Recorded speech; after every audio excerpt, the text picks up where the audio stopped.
আবার সূর্যকে আদেশ করেছে চোখে যেনি সূর্যের আলো লেগে ঘুম ভেঙে না যায়। সুবহানাল্লাহ। কাউকে বলল আগামীকাল কতটুকুন গুণের কারণে, শুধু মূর্তি অপছন্দ করার গুণের কারণে যদি ৩০৯ বছরের ঘুম হয়, তাহলে বৈষম্য বিরোধী ছাত্র জনতার সেই মূর্তি ঘৃণা ইমানের সেই সৈনিকের কাফেলা যারা ৫ তারিখে দেশ রাজাকার মুক্ত করে মহিলা রাজাকার, একদিন রাজাকার চিনছেন টুপিদারিওয়ালা রাজাকার, এখন দেখলেন হেলিকপ্টারওয়ালা রাজাকার। হেলিকপ্টারওয়ালা রাজাকারকে ইন্ডিয়া পাঠায়া দিয়ে ২৪ ঘন্টার ভেতরে শাহজালালের মাটির ইমানদাররা প্রমাণ করেছে আসহাবে কাহফের মতো মূর্তি তাদের ঘৃণার বস্তু। ২৪ ঘন্টার ভেতরে টোটাল বাংলাদেশ মূর্তি মুক্ত দেশে রূপান্তরিত করেছে। এই যে মূর্তির প্রতি ঘৃণা যারা প্রকাশ করেছে, আমি বিশ্বাস করি এই ইমানদারিটাও যদি তাদের কবরে চলে যায়, তো ইসরাফিলের বাঁশি পর্যন্ত আসহাবে কাহফের মতো আরামের ঘুম ঘুমাবে। কবরের ঘরে তাদের কেউ কষ্ট দিতে আসবে না। ইল্লাল্লাযীনা আমানু, কবরে কষ্ট তার যার ঈমান নাই, কিন্তু যার ঈমান আছে তার কবরে কষ্ট নাই, তার হাসরে কষ্ট নাই। তাকে সুখ দেওয়ার জিম্মাদার কে? চিল্লায়া আওয়াজ করে বলো। একে তো নাস্তিক কাদিয়ানি, এদেরকে সুবিধা দিয়ে সংসদ সদস্য বানায় ইমানের কথা বলনেওয়ালা আলেমদেরকে জেলে দিয়ে নাস্তিকতা প্রতিষ্ঠার মিশন তারা করেছে। দ্বিতীয়ত আমল বরবাদ করার জন্য বেদাতীদেরকে এমপি বানাইছে। আর শেষ বেলায় কিছু দাতি ইবাদত যারা করে তাদের মসজিদে চোখের পানির জায়গায় জুলুমের রক্ত ঝরাইবার জন্য এই আওয়ামী লীগ ইতাআতির জন্ম প্রদান করেছে। এইভাবে করে ঈমান আর আমলকে প্রশ্নস করে দিয়েছে, আমাদের শিক্ষা সিলেবাসকে ধ্বংস করে দিয়েছে।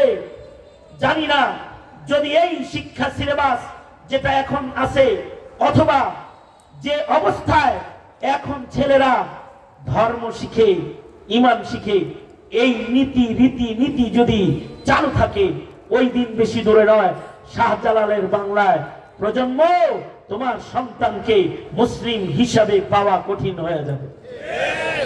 সুতরাং এটা সময় এসেছে, অথবা সাউমিল হকের সময়, সত্য বলার সময় এসেছে।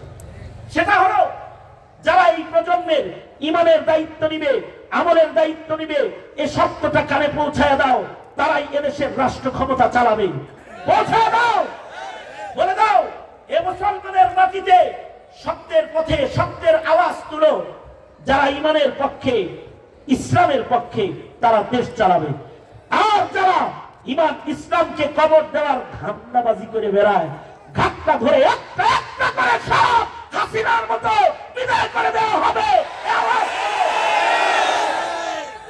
কারণ হলো আওতাবাদীদের দিন শেষ, কোরআন সুন্নাহর বাংলাদেশ। হ্যাঁ, এই হক হক্কানিয়তের পথে চলতে গেলে তোমাকে কুরবানি দেওয়া লাগতে পারে, অথবা সাউবি সাবর, তোমাকে এই কুরবানি কেউ গ্রহণ করে নিতে হবে। আল্লাহ তাআলা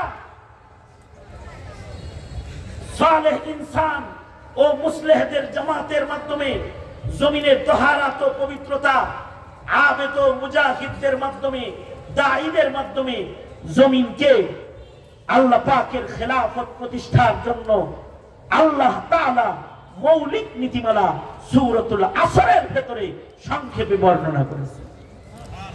যদি এর আদলে কেউ নিজেকে করে, সে ক্ষতির থেকে বাইচা যাবে। যদি এর আদলে পরিবার করে, পরিবার ক্ষতির থেকে বেঁচে যাবে। যদি সূরা আসরের আদলত আদলের সমাজ গড়ে সমাজ ক্ষতির থেকে বেঁচে যাবে। সূরাতুল আসরের আলোকে যদি দেশ গড়ে তো ওই দেশ ধ্বংসের হাত থেকে রেহাই পেয়ে যাবে। সুতরাং উলামায়ে কেরামের সোহবতে থেকে কোরআন সুন্নাহর আলোয় নিজের জীবন চালাতে সদা প্রস্তুত থাকবো ইনশাআল্লাহ। জোরে আওয়াজ করে বলেন ইনশাআল্লাহ, আরো জোরে আওয়াজ করে বলেন ইনশাআল্লাহ। এই মুখতাসার কিছু দাওয়াত সূরাতুল আসর তিলাওয়াত করে আপনাদের কানে আমি দাঈ হিসেবে, মুবাল্লিগ হিসেবে পৌঁছে দিলাম। समझ देने वाला, बुझ देने वाला अल्लाह। अल्लाह बुझ दिले আমল করা সম্ভব হবে। যা বলেছি, যা শুনেছেন, বলনে ওয়ালা শুননে ওয়ালাকে আল্লাহ তাআলা আমলের তৌফিক দান করেন। আমিন। আখির দাওয়ানা আলহামদুলিল্লাহি রাব্বিল আলামিন। আসসালামু